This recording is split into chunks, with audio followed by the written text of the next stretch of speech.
Hi guys, welcome to the channel.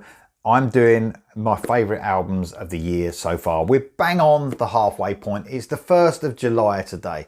So looking back on the last 6 months of my favourite albums so far. I was thinking of doing them, ranking them, 10 to 1. I've actually got 12 actually, because I couldn't do 10. Some of you guys will know when you look at my end of the year lists, it could be a number of albums. I can't do the top 10. It's just too hard. So I end up doing a 20 or a 25 or even a 30. God knows what it's going to be this year. But I've done a top 12 for myself in the halfway mark this year. So this is everything that's been released up to this point. I've heard some albums beyond the 6 months that have not been released yet. They will not be included. It's everything that's been released up till yesterday, actually, the 30th of June. So I haven't done them in ranking 12 to 1. I've decided just to do them on release, the oldest release first, going through the year and just tell you a little bit about the album, because I've spoke about most of these in depth. So this is just literally to say what my favourites are and give you a couple of songs that are the standouts, if you like, on those songs. So first of all, released February the 3rd, Doomsday Outlaw, Damaged Goods is the name of the album. British southern rock, hard rock band, their third album. Blown away by this album. It's grown and grown and grown on me. Great rocking tracks like Into Deep. There's melancholy tracks like The Little Thing, Southern Boogie like One More Sip. It's an album full of brilliant songs, and I'd say if you're talking about for fans of Skinner, Bad Company, bands like that, amazing. That's my first one. Number 2, released on February the 17th, is Cry and Cry 3. Swedish AOR band. This was my first introduction to them, although they've had 2 albums out. This is obviously their third album. It's called Cry 3. Just amazing AOR. It's almost like perfection, this album. I love every single song on it. I love this album. I haven't gone back because a lot, I do say that there's too much music to keep going back. I can't do that. There's too much now to worry about music in the past, even though it's quite near. I'm only going forward from now on. There's so many standout tracks on this album. It's really hard to name some. Dangerous is one of my favourites off of it, but it's full up with great tracks. For fans of work of art, Heat, I would say, great band. Number 3, Seventh Crystal and Wonderland, released on March the 10th. Swedish melodic rock. Their second album, I love this band. I love the debut album. I love this one probably a bit more. Christian Fair is the mastermind behind this band. What a vocalist he is and songwriter. This is a Frontiers release. Standout tracks: Wonderland, Higher Ground, Million Times. They're the singles, I think, but it's full up. The whole lot is brilliant. For fans of Heat, again, I would say Eclipse, Toto maybe. Just brilliant melodic rock AOR. Number 4, Night Demon, an Outsider, released on March the 17th. American traditional metal band. Their third album. The first time again I've heard this band. I haven't gone back. I'm going now and forward. Their take on new wave of traditional heavy metal, or even British heavy metal, I would say.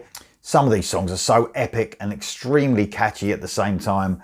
My favourite songs on this album: Outsider, Escape from Beyond, The Wrath, are brilliant songs. The album's full of them. For fans of, it's hard to pinpoint them, but there's some influences there, but they don't sound like these bands totally. But fans of Maiden, I suppose, Saxon, Sabbath in there, Diamond Head, great band. Check them out, Night Demon. Number 5, Tigers of Pantang and Bloodline. This was released on May the 5th. This is a new wave of British heavy metal band. This band came about, wow, man, early 80s, right at the beginning of the 80s. Could have even been late 70s they were actually formed. 13th studio album. Man, I love this. They are a new wave of traditional heavy metal band, but They've definitely got more sides to them now. Melodic hard rock, I would say. Really catchy stuff. Production is amazing on this album. Favourite tracks for me, In My Blood, Back for Good. Making All the Rules is a brilliant closer. A New Heartbeat is full of them. I don't really want to say for fans of, because they're so influential, I think, on the British new wave of British heavy metal scene. No need to. The 6th album I want to talk about is Godsnake and Eye for an Eye. This came out on May the 12th. This is a German thrash band, and they're a bit of a modern metal band as well, I would say. This is their 2nd album.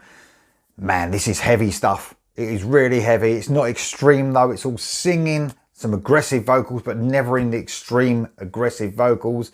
The guitar tone on this album, wow, it's so fucking heavy. I absolutely love it. Some great tracks on here, just full up with brilliant tracks. The Sickening is a brilliant opener and single.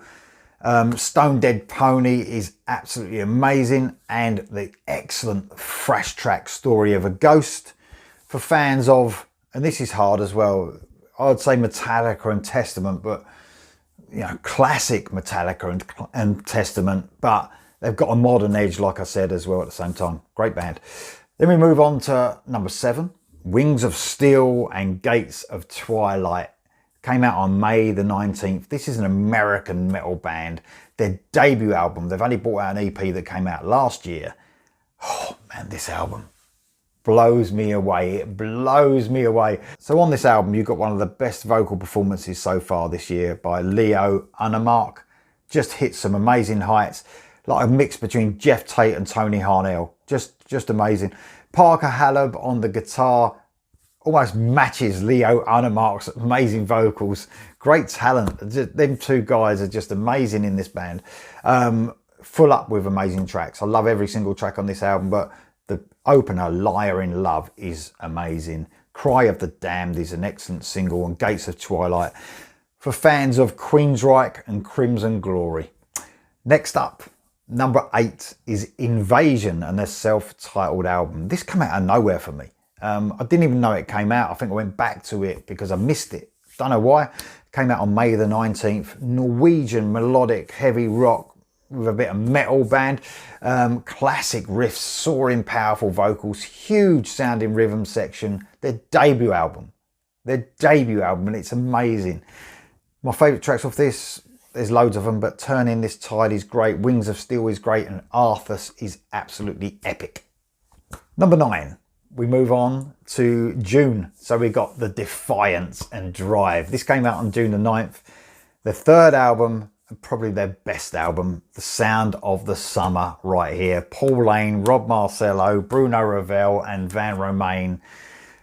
Danger, of course. There's a lot of connections here. For fans of Danger, obviously, Crash Diet, Crazy Licks, that sort of real cool melodic rock, AOR. Standout tracks all the way across this album. Hey Life, 19 Summertime, Miracle, they're just all brilliant. My 10th album I'm going to talk about is Stardust and Kingdom of Illusion. It came out on June the 16th on Frontiers. It's their 2nd album. It's a Hungarian band. Melodic rock, AOR, stadium filling music. This is so catchy all the way through. Favourite songs, War, One First Kiss, Losing Me, the list can go on and on. But for fans of, again, Crash Diet, Heat, a bit of Toto in there, I would say, check out Stardust, Kingdom of Illusion. Number 11, Midnight City, In at the Deep End. What an amazing band these are. British band, hair metal band, and proud to say they're a hair metal band. This came out on June the 23rd. This is like I'm 17 again. Late 80s, brilliant glam, hair metal, melodic rock, whatever you want to call it. It's their 4th album, and apparently it's their best album. I haven't gone back. I'm not going back because there's too much music, like I keep saying. But there's some amazing songs on this. The outstanding Ready to Go, which is actually the 2nd track in after a little intro. Someday, All Fall Down, the list goes on and on. Amazing album. And my last album I want to talk about actually came out yesterday, on June the 30th. It's Supremacy and Influence. It's this band's second album, Colombian band. I think it's the first album in 8 years. Melodic rock, AOR, proggy at times, metal at times, a bit of everything, but it's amazing. Some amazing songs on here. Passing Through, Sirius, Sin Paradise. Outstanding, outstanding, all killer. For fans of Dokken, Eclipse, Queensryche, Toto, it's just an amazing mix of rock and metal. That's it, guys. That's my 12. Now, there is a lot that I haven't mentioned. There is a lot that could make their way into my top 10 still. I'm still listening to new music all year. So this has happened before. Bands have been outside of my top 10 even and gone into my top 10 by the end of the year. So, you know, there's so much music, man. I mean, that's all I am listening to is new music from 2023. So there's a long way to go yet. There's some great albums to be released as well. So not sure how many I'm going to do at the end of the year, but this is my midpoint top 12. Let me know, guys, what have you got out of these albums? Have you got them all? Have you heard them all? Let me know if you haven't. Let me know if you have. What's your favourite one? Give me your top 10 or top 12 so far this year. Thanks for listening, guys. See you soon.